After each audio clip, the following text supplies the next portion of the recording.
What country do you associate with windmills? Holland, of course. Spain, with Don Quixote tilting at them. Well, how about the United States? Here's Hari Srinivasan. Take the lead, Terry. Take the lead. West Texas is cowboy country. Yeah. Here, scratching out a living is often dictated by what a cow can fetch, or a barrel of oil brings. Dry, dusty towns are dotted with reminders of hard times. Vacant motels, rusted cars parked at drive-in theaters that have long stood silent. Theaters where crowds once flocked to see films that reflected their lives. Films like Giant. Set in West Texas, Giant told the real-life story of cattle barons refusing to change with the times. This is a cattle ranch, not an oil field. That's the way it's going to stay. That resistance to change and the desire to preserve a way of life still remain. But today, the cause for concern is different.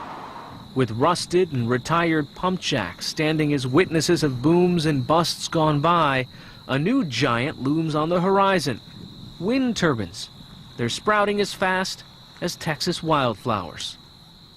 They say everything is bigger in Texas, and windmills are no exception. This thing is taller than the Statue of Liberty.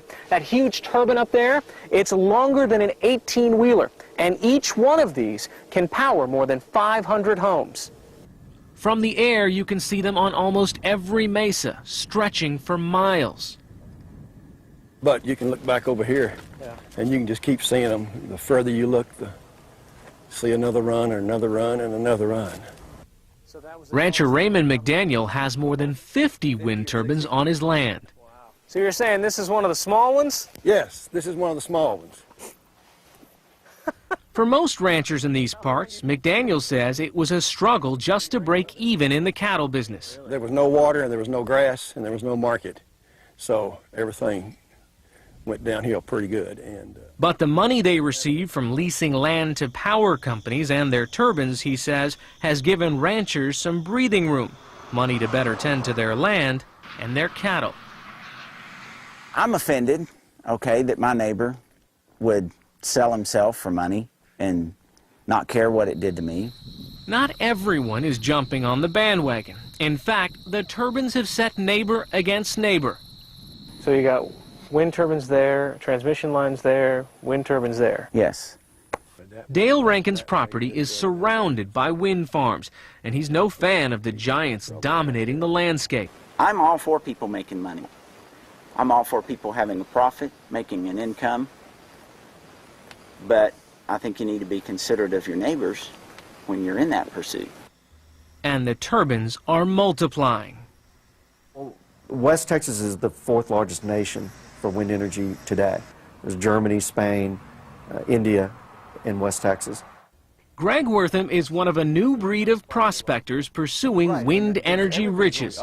He cashed in his retirement savings to start the West Texas Wind Energy Consortium and is trying to rally local support for renewable energy.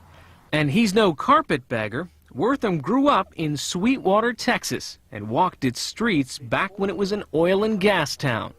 You could always tell you were home, even if you were sleeping in the car on the way home, because you began to smell oil, which was a beautiful smell.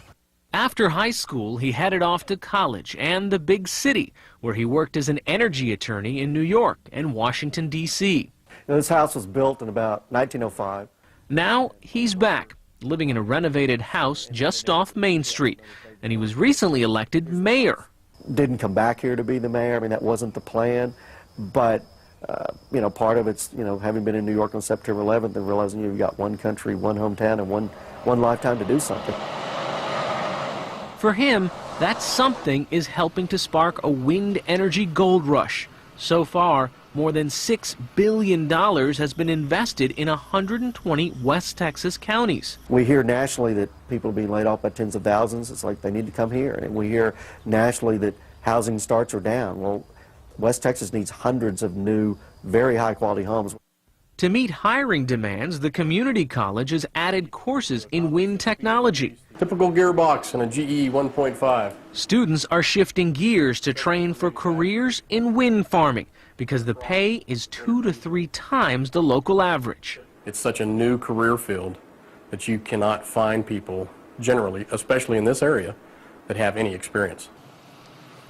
The industry has given the entire region a second wind, generating new businesses and new construction.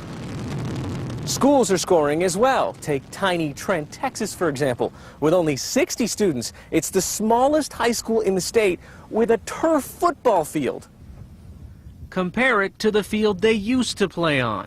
What used to be one of the poorest schools in the state is now state-of-the-art. You know, we've got 2 computer labs, one for the elementary, one for the high school. You know, we're getting projectors in every classroom. Superintendent Greg Priddy says none of this would have been possible without a healthy new tax base fueled by the turbines on the mesa behind the school. So I don't know if y'all got out here at night, but every one of these has a red blinking light on them. So it's like bizarre. I mean, it's like going into the Twilight Zone. But opponents like Dale Rankin worry all that income may be short-lived. He wonders what might happen if tax subsidies the companies rely on come to an end. They'll shut them off and walk away, and we'll be left with thousands and thousands of these monsters, you know, littering the landscape. But that's not the way ranchers like Raymond McDaniel see it. What do you think when you see all those? Changing world. Monsters in the making or harbingers of a new way of life. Once again, the winds of change are blowing across West Texas.